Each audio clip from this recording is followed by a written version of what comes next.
नमस्कार दोस्तों, welcome to study I Q. My name is Prashant Dhawan और इस वीडियो में हम बात करेंगे सेंट्रल गवर्नमेंट ने रिसेंटली जो नए नियम इंट्रोड्यूस किए हैं जिसमें मवेशियों को कटाई के लिए या कसाईयों के हाथों नहीं बेचा जा सकेगा पशु मंडियों में।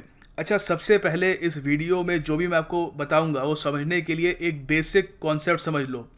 इंडिया में पशुओं को बेचने के लिए मंडियां या मार्केट्स लगती हैं, ठीक है। तो इन मार्केट्स में लोग अपने पशु बेचते हैं फॉर वेरियस रीजंस। मान लीजिए कोई एक आदमी है, उसके पास एक्स्ट्रा बफेलोज हैं और उसको पैसे की ज़रूरत है, तो वो ऐसी मंडी में जाकर अपनी बफेलो बेच देगा। और ऐसे ही सेलर्स को भी फ़ायदा होता है, उनको बहुत सारी ऑप्शंस मिल जाती है। मगर इसके अलावा ऐसी मंडियों में मवेशी इसलिए भी बेचे जाते हैं ताकि उनको काटा जा सके और उनका मीट बेचा जा सके। ये बहुत रीजंस की वजह से होता है। मान लीजिए किसी का बैल बहुत ज़्यादा बूढ़ा हो गया है, किसी का कोई पशु अगर बहुत ज़्यादा अब काम का नहीं रहा, तो उनको ऐसी मार्केट्स में बेच दिया जाता है। वहाँ पर ये कसाई या जो भी कटाई वाले लोग हैं वो इन पशुओं को ख़रीद लेते हैं और उनका मीट आगे जाके बेचा जाता है। इसी ट्रेड को, इसी यहाँ पर जो ये सर्टन पार्ट है इस मार्केट का, ये इस मार्केट में और भी बहुत सारी चीज़ें होती हैं, मगर यहाँ पर जो मवेशियों को कटाई के लिए कसाईयों के हाथों में बेचा जाता है, वहाँ पर सरकार ने दखल दिया है और इसी ट्रेड में नए रूल्स इंट्रोड्यूस किए हैं। इन्हीं रूल्स को हम डिस्कस करेंगे इस वीडियो में। ये रूल्स क्यों आए और सरकार कह रही है कि सुप्रीम कोर्ट के कहने पर आए, सुप्रीम कोर्ट को ऐसा कहने की क्यों ज़रूरत पड़ी, वहाँ पे हिस्ट्री क्या है, बहुत कुछ जानेंगे। नेपाल का एक फेस्टिवल है वो भी डिस्कस करेंगे इसमें, और प्रीलिम्स के पॉइंट ऑफ व्यू से काफ़ी इंपॉर्टेंट जो फैक्ट्स हैं इस नोटिफिकेशन में वो भी डिस्कस करेंगे। So let's start. अब देखो, मवेशियों की, कैटल की जो ट्रेडिंग है उन पर जो नए कानून लाए गए हैं वो लाए गए हैं under the prevention of cruelty to animals act 1960। ये याद रख लेना, ठीक है। और जो रूल्स हैं उनका नाम क्या है? रूल्स हैं उनका नाम है prevention of cruelty to animals regulation of livestock markets rule 2017। तो मंडियों में मवेशी बेचे जाएंगे फॉर स्लॉटर या जो भी उनका पर्पस है, इन्हीं रूल्स के अंडर बेचे जाएंगे। अब जो ये नोटिफिकेशन है जिसमें ये रूल्स इंट्रोड्यूस किए गए थे, वो नोटिफिकेशन आई थी by the ministry of environment, forest and climate change द्वारा, ठीक है। जिसमें ये नेशन वाइड जो ये रूल्स अब लगाए जाएंगे वो बताया गया था। हालांकि नेशन वाइड नहीं है, जम्मू कश्मीर में ये रूल्स अप्लाई नहीं होंगे, उसके बारे में मैं आपको अलग से फैक्ट्स में बताऊंगा, ठीक है। अब जरा ये बात करते हैं, ये जो सेट ऑफ रूल्स हैं इसमें किस सेक्शन में बताया गया है कि आखिर जो मवेशियों की ट्रेडिंग होगी वो कैसे होगी।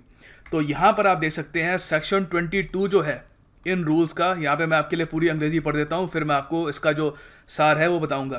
तो section 22 of the rules imposes a set of restrictions on the sale of cattle requiring a written declaration from the seller explicitly stating that cattle have not been brought to the market for the sale of slaughter. तो पहली बात, ये जो section 22 है इन rules का, उसमें अच्छे से ये बताया गया है कि अगर मान लो मैं अपने कोई भी कैटल है मेरे पास, उसको मैं मार्केट में, ये जो मंडी होती है जहाँ पर बेचा जाता है मवेशियों को, वहाँ पर ले जा रहा हूँ, तो वहाँ पे मुझे लिख कर डिक्लेरेशन देनी होगी कि मैं इनको इसलिए नहीं ले जा रहा वहाँ पर मार्केट में ताकि इनकी बेच हो सके फॉर स्लॉटर, कटाई के लिए इनको नहीं बेचना चाहता मैं, ठीक है। दूसरे, उसके अलावा एक मैचिंग अंडरटेकिंग जो बायर है, जो खरीद रहा है, उसको भी लेनी होगी कि जो मैं जानवर खरीद रहा हूँ, जो एनिमल जो मैं खरीद रहा हूँ, वो एग्रीकल्चरल पर्पसेस के लिए यूज़ किया जाएगा उसको, मतलब दूध के लिए या और जो वेरियस एग्रीकल्चरल पर्पसेस होते हैं उसके लिए इस्तेमाल करूँगा। उनको कसाईयों के हाथों या उनका मीट वगैरह बेचने के लिए या उनको मारने के लिए ये मैं खरीद नहीं कर रहा। अब यहाँ पर जो कैटल है, कैटल में क्या क्या चीज़ें आती है, मैं कह रहा हूँ मवेशी कैटल, ये कैटल में क्या क्या आती है। देखो, जो रूल्स प्रेजेंट किए गए हैं मिनिस्ट्री ऑफ एनवायरनमेंट द्वारा, उसमें बताया गया है कि कैटल की डेफिनेशन होगी इसमें cow, calf, bullock, bull, buffalo, heifer, steer या कैमल। अब इन सब में फ़र्क क्या है मैं अगली स्लाइड में मैं आपको बताऊंगा, पूरा इन डेप्थ पढ़ेंगे, कोई चीज़ छोड़ेंगे नहीं, ठीक है। तो ये डेफिनेशन है इस वक्त कैटल की। इन सब जानवरों को आप मंडी में स्लॉटर के लिए नहीं बेच सकते। अब देखो, सरकार ने ये कहा है the new cruelty to animals regulation, ये जो नए रूल्स इंट्रोड्यूस किए गए हैं ये लाए गए थे on the directions of supreme court. अब मैंने आपको बता दिया।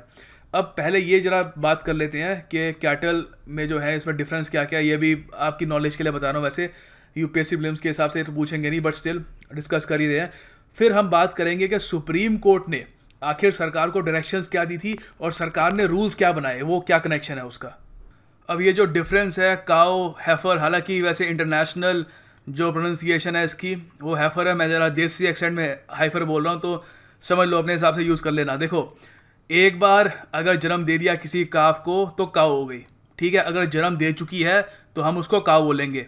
अगर अभी तक जन्म नहीं दिया, अगर कोई भी काफ अभी तक उन्होंने जन्म नहीं दिया तो हम हैफर बोलेंगे, ठीक है।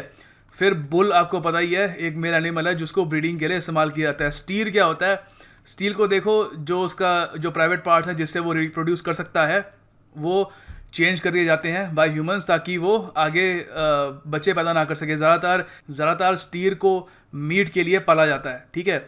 तो ये डिफरेंस है। अब आप समझ रहे हो कि यहाँ पर जो ये रूल्स में इतनी यहाँ पे स्पेसिफिक डेफिनेशन उन्होंने बोली है कि cow, calf, bull, bullock, buffalo, heifer, steer, camel, camel मतलब वुड ऑफ कोर्स, इन सब की जो आप ट्रेडिंग है वो स्लॉटर के लिए नहीं कर सकते। तो इन सब के अलग अलग नाम क्यों दिए हैं, क्योंकि लोग ना लूप होल ढूंढ लेते हैं, ठीक है। अब आप कहोगे कि गाय की ट्रेडिंग नहीं करनी, तो आप कहोगे अच्छा काऊ की नहीं करनी मगर हैफर की कर सकता हूँ ना। अगर मान लो उसने बच्चा नहीं दिया अभी तक तो उसकी ट्रेडिंग हो सकती है, टेक्निकली में बच गया। तो उन्होंने पूरा घेर घार के अच्छे से ये यहाँ पे रूल्स बनाए हैं और इन सब यहाँ पे जो आप देख रहे हो इन सब को कैटल की श्रेणी में डाला है, ठीक है। तो अब इन सब की ट्रेडिंग नहीं हो सकती उन मार्केट्स में फॉर स्लॉटर। अब देखो, सुप्रीम कोर्ट का जो कनेक्शन है इन नए रूल से, ये समझने के लिए आपको थोड़ा सा जो ओरिजिन है, जो स्टार्टिंग पॉइंट है इन सब का, ये मैं आपको समझाऊंगा। ये मैं आपको अब इसलिए समझा रहा हूँ क्योंकि अब आपके पास नॉलेज है, आप जो बैकग्राउंड है पूरी कहानी का समझते हो, तो now you can understand this. Starting में मैं आपको ये समझाना स्टार्ट कर देता तो आपको थोड़ा कन्फ्यूजन हो जाता, ठीक है। अब देखो, गदी मई फेस्टिवल क्या है। गदी मई फेस्टिवल नेपाल में एक सदर्न पार्ट जो है नेपाल का, जहाँ पे बिहार से उनकी जो बाउंड्री टच होती है, वहाँ पर एक फेस्टिवल मनाया जाता है हर 5 साल में, जहाँ पर बहुत ही बड़े स्केल पर जानवरों की बलि दी जाती है। कौन कौन से जानवर, हर टाइप के, ये बफेलो से लेकर मुर्गों से लेकर पिजन्स, बहुत तरीके के पशुओं की वहाँ पर बलि दी जाती है। और इसको ज़्यादातर सेलिब्रेट किया जाता है मधेसी और बिहारी लोगों द्वारा, वहाँ पे बिहार नेपाल बॉर्डर के आसपास, ठीक है। और ये गदी मई टेम्पल है, वहीं पे होता है ये, ठीक है। और ये गदी मई टेम्पल कहाँ पे है, ये है बरियारपुर में, ये याद रख लेना। ये सदर्न नेपाल में है, ये अच्छे से याद रख लेना। काफ़ी न्यूज़ में था ये थ्रू आउट द ईयर, तो इससे क्वेश्चन प्रीलिम्स में भी आ सकता है। तो एस्टिमेट किया जाता है कि 2009 का जो गदी मई फेस्टिवल था उसमें 50,000 जानवरों की बलि दी गई थी। और ऑफ कोर्स नंबर इतना ज़्यादा स्टैगरिंग है, तो दुनिया भर से जो एनिमल वेलफेयर ऑर्गेनाइजेशंस हैं जैसे पीटा, उन्होंने काफ़ी प्रोटेस्ट किया इसको लेकर। नेपाल की गवर्नमेंट को बोला कि आप कुछ इंटरवेंशन कीजिए ना, रोकिए इसको, मगर नेपाल की सरकार ने इतना ज़्यादा ध्यान कभी दिया नहीं, अनटिल प्रेशर बहुत ही ज़्यादा बढ़ना शुरू हो गया। तो देखो 2015 में क्या होता है, नेपाल के टेम्पल ट्रस्ट ने फाइनली वो अनाउंस करते हैं कि फॉर द टाइम बीइंग, अभी के लिए जो फ्यूचर एनिमल जो सेक्रीफाइसेस होंगे, जो बलि हम देंगे, वो हम रोक रहे हैं, ठीक है, कंट्री के गदी मई फेस्टिवल में। तो यहाँ पर इंडियन कनेक्शन आता है, ठीक है, कि 2015 में गदी मई ये फेस्टिवल पे रोक तो लगाई, मगर 2014 में एक इंटरेस्टिंग चीज़ हुई थी। वो क्या हुआ था, देखो, अक्टूबर 2014 में गौरी मौलेखी नाम की एक एनिमल एक्टिविस्ट, जो पार्ट है people for animals Uttarakhand PFA की, और उसके अलावा ह्यूमेन सोसाइटी इंटरनेशनल की भी मेंबर है, तो उन्होंने एक पिटीशन फाइल करी सुप्रीम कोर्ट में। और उस पिटीशन में ये बताया गया कि ये जो फेस्टिवल होता है बलि देने का नेपाल में, वहाँ पर जो जानवर बलि उनकी जो दी जाती है वो इंडिया से ट्रांसपोर्ट किए जाते हैं।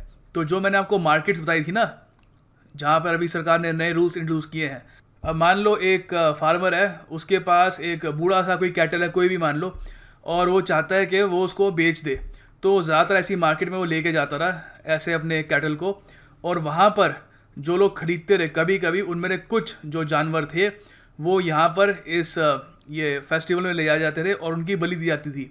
तो सुप्रीम कोर्ट ने इस बात पे ध्यान दिया कि सही में ये एक इलीगल ट्रांसपोर्टेशन जो होती है एनिमल्स की, इस पर हमें रोक लगानी होगी। और जुलाई 2015 में सुप्रीम कोर्ट ने भारत सरकार को बोला कि कुछ गाइडलाइंस बनाओ ताकि ये जो इलीगल ट्रांसपोर्ट है ये एनिमल्स का, उस पर रोक लगाई जाए। और इसके लिए एक कमेटी भी सेटअप करी गई थी, और जो कमेटी सेटअप करवाई थी सुप्रीम कोर्ट ने, उसके जो हेड थे वो थे डायरेक्टर ऑफ सशस्त्र सीमा बल SSB। ठीक है, तो कमेटी भी उन्होंने भी रिकमेंडेशन दिए। और उसके बाद क्या हुआ, एक साल बाद जुलाई 2016 में सुप्रीम कोर्ट ने अपना फाइनल ऑर्डर दिया उस रिट पिटिशन पे। उन्होंने ministry of environment, forest and climate change को कहा कि आप प्रॉपर गाइडलाइंस बनाओ, किसके under the prevention of cruelty to animals act 1960, जिसमें जो ये फेस्टिवल है नेपाल में, वहाँ पे जो एनिमल्स ट्रांसपोर्ट किए जा रहे हैं एलिजिडली, उनको रोका जा सके, जो हो रहा है इसको रोका जा सके।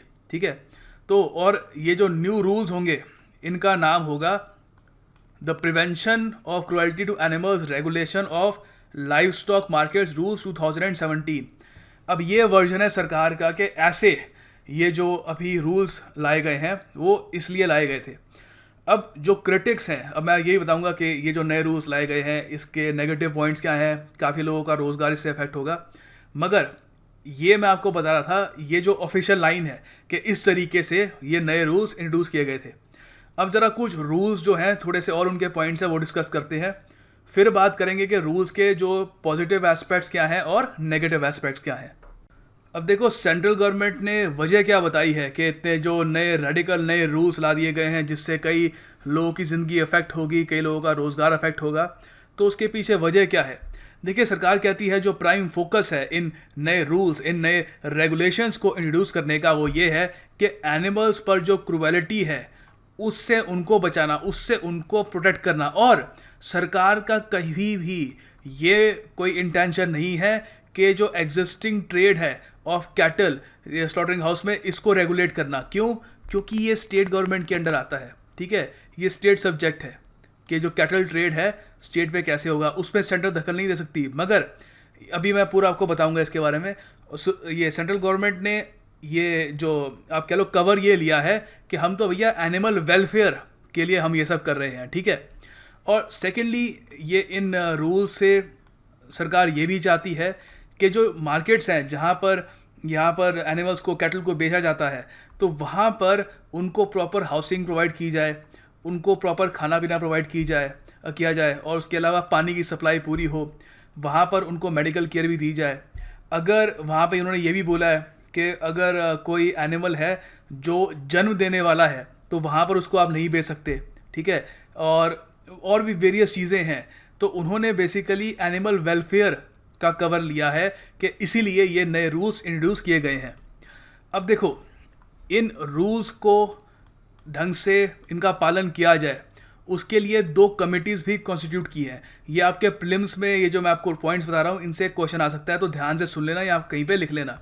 तो 2 जो नई कमिटीज़ कॉन्स्टिट्यूट करी गई हैं इन रूल्स की इम्प्लीमेंटेशन के लिए, वो है, पहली तो है district animal marketing monitoring committee.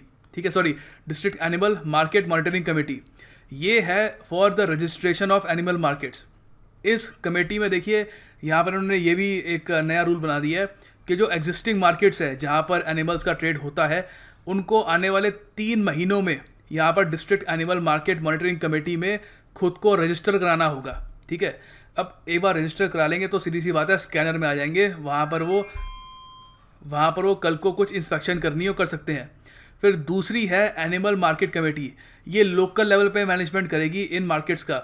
यहाँ पे बहुत सारी चीज़ें की जाएंगी। मान लीजिए कि अगर मैं अपनी कैटल को लेके गया मार्केट में, मैंने सब लिख के दे दिया कि मैं स्लॉटर के लिए नहीं बेचूंगा, जिसको मैंने बेची उसने भी लिख के दे दिया, हाँ मैं इसको कुछ नहीं करूँगा वगैरह, बस एग्रीकल्चर के लिए यूज़ करूँगा। और फिर उसके बाद इन कमेटी जो है इनका यहाँ पे ये भी रोल बन जाएगा कि हर 6 महीने में वो चेक भी करा करेंगे कि जो कैटल बिकी है क्या वो स्लॉटर तो नहीं कर दी गई।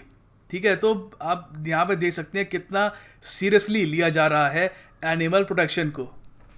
अब देखो, यहाँ पे कुछ क्वेश्चंस ये बन सकते हैं। पहला तो ये है, इतनी सारी डिस्कशन करने के बाद ये क्वेश्चन बने तो आप आराम से इसको उड़ा दोगे कि क्या कैटल हम बिल्कुल बेच नहीं सकते? ऐसा नहीं है।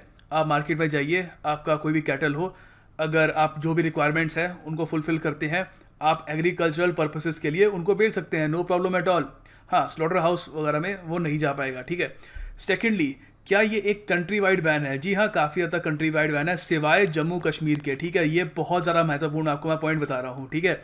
इससे प्रीलिम्स में भी आपसे क्वेश्चन पूछ सकते हैं। फिर देखिए आती है, क्या अब कैटल को स्लॉटर करना, क्या उनको मारना मीट के लिए, वो भी ओवरऑल इलीगल बन गया है।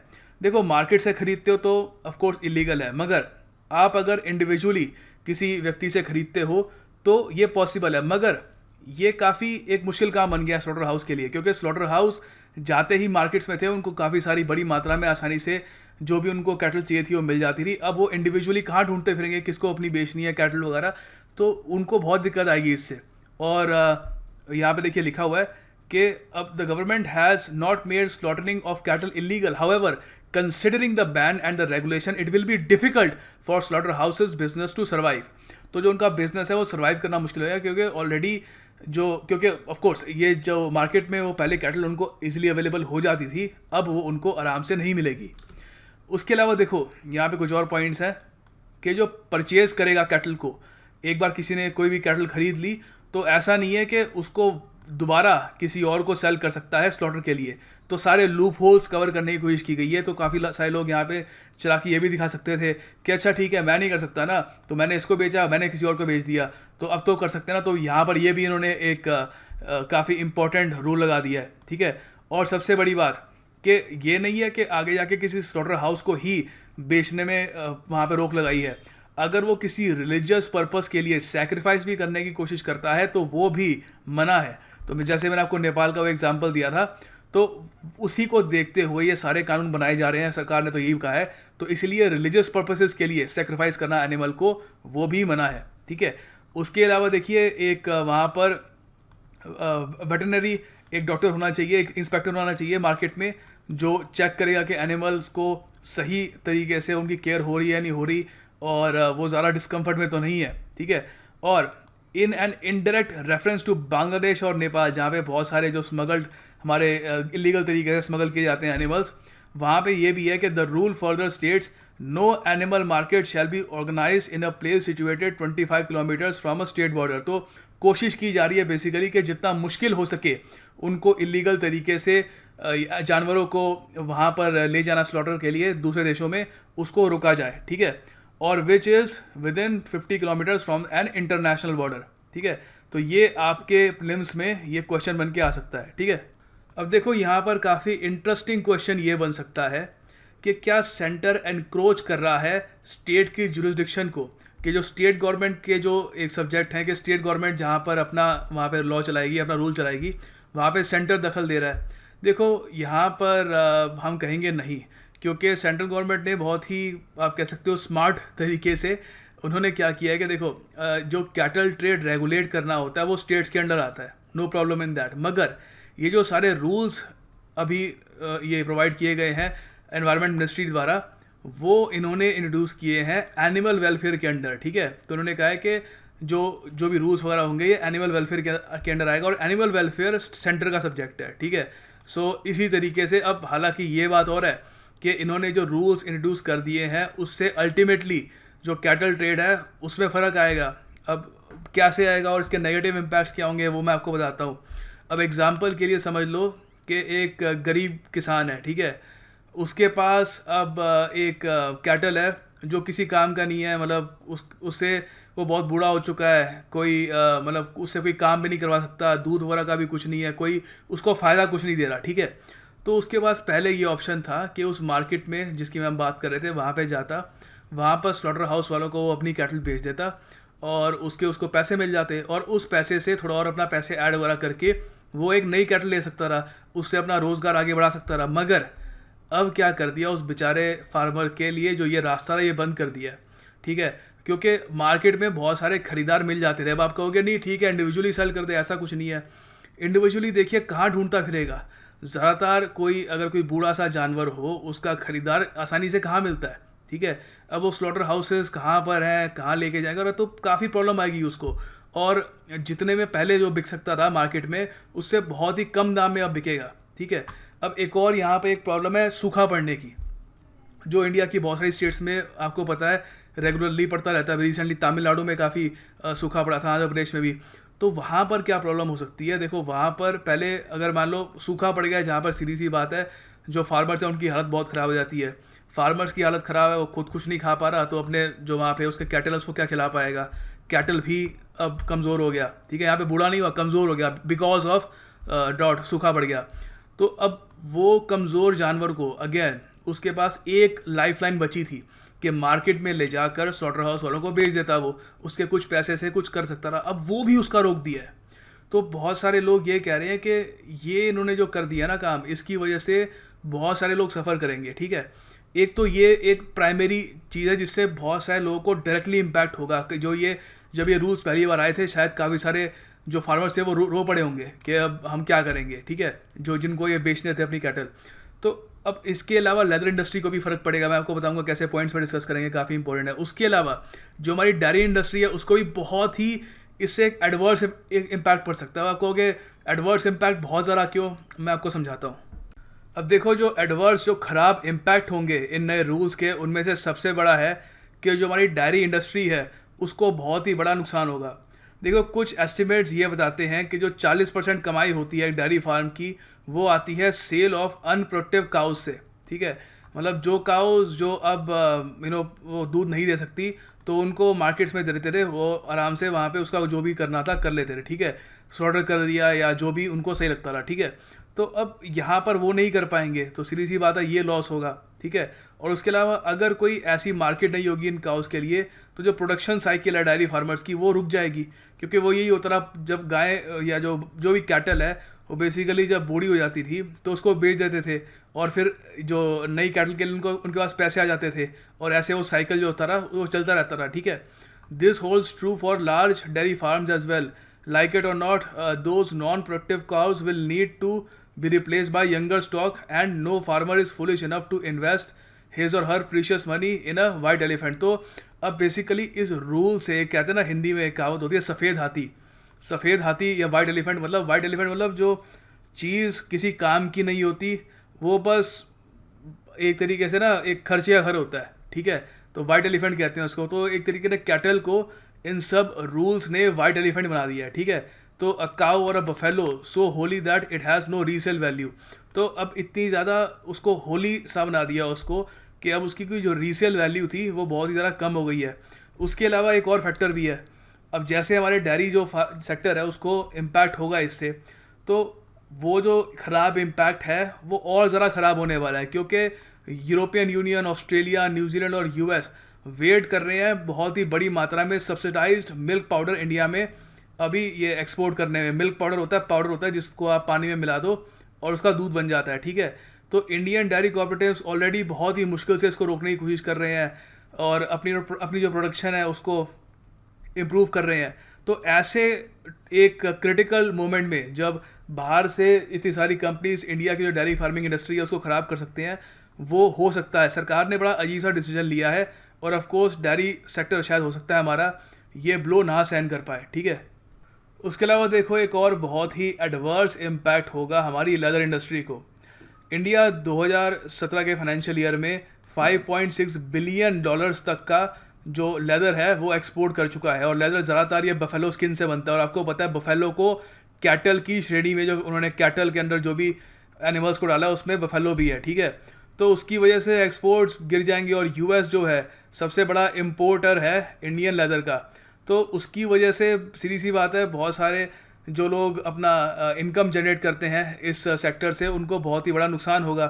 तो उन्होंने भी यही बोला है कि कम से कम ये कर दो कि बफेलो को कैटल की जो लिस्ट बनाई है उन लोगों ने उससे निकाल दो, ताकि उनका जो ये ट्रेड है उस पर फ़र्क ना पड़े। और उसके अलावा बीफ जो है, बीफ नहीं बफ़ कहना चाहिए, काऊ से तो नहीं आता, बफेलो से आता है, बफ़ कहना चाहिए उसको।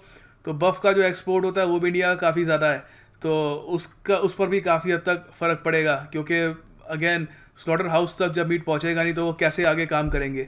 सो ये सब आप देख सकते हैं चेन रिएक्शन है एक चीज़ का दूसरी चीज़ से। सरकार डायरेक्टली ऐसा नहीं करना चाहती थी, मगर उनके इस एक्शन की वजह से ये हम यहाँ पर आ गए हैं, ठीक है।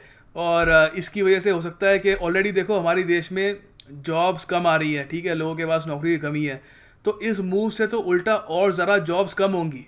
और सबसे ख़राब बात यह है ये कोई मिडिल क्लास की जॉब्स कम नहीं होंगी, ये ज़्यादातर जो लोअर मिडिल क्लास या लोअर क्लास जो इकोनॉमिकली बैकवर्ड सेक्शन होता है सोसाइटी का, वो ज़्यादा डिपेंड करता है इस सब ये बिज़नेस से, तो उनके रोज़गार पे बहुत ही ज़्यादा फ़र्क पड़ेगा इससे। अब देखो, लेदर इंडस्ट्री के लोगों को कंप्लेन करने का एक और रीज़न ये भी है, क्योंकि जो नए रूल्स है उसमें एक अनोखा सा इन्होंने ये भी पॉइंट डाल दिया है कि जो कारकस होंगे जानवरों के, कारकस मतलब शव जो होता है एनिमल्स का, एनिमल मर गया, ठीक है, मान लो मार्केट में ही मर गया, तो भी उसके शव को बेचा नहीं जा सकता ये लेदर के लिए या किसी और चीज़ के लिए। तो आप समझ सकते हैं कि अगर कोई कैटल का ओनर है बेसिकली, उसको कितना ज़्यादा जकड़ दिया है, वो लोग ऐसे कैटल रखना ही छोड़ देंगे, और अल्टीमेटली मैंने आपको बताया इससे डेयरी इंडस्ट्री को भी बहुत ही एडवर्स इम्पैक्ट होगा।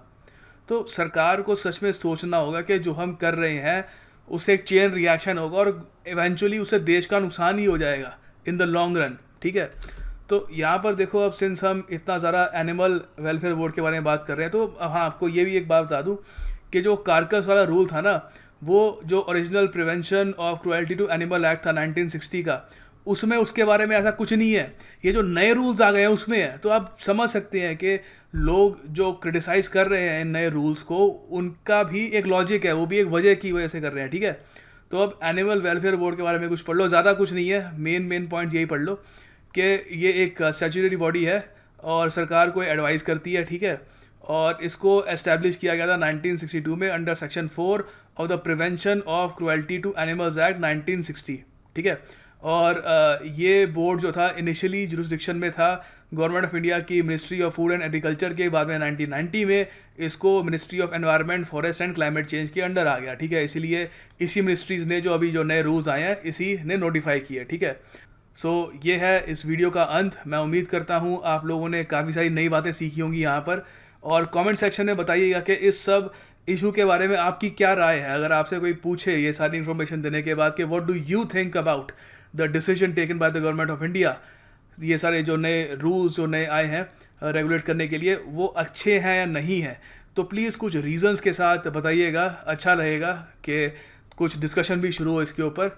एंड या thank you for watching this video. मैं आपके लिए एक और इम्पॉर्टेंट इशू पर वीडियो ज़रूर लेके आऊँगा।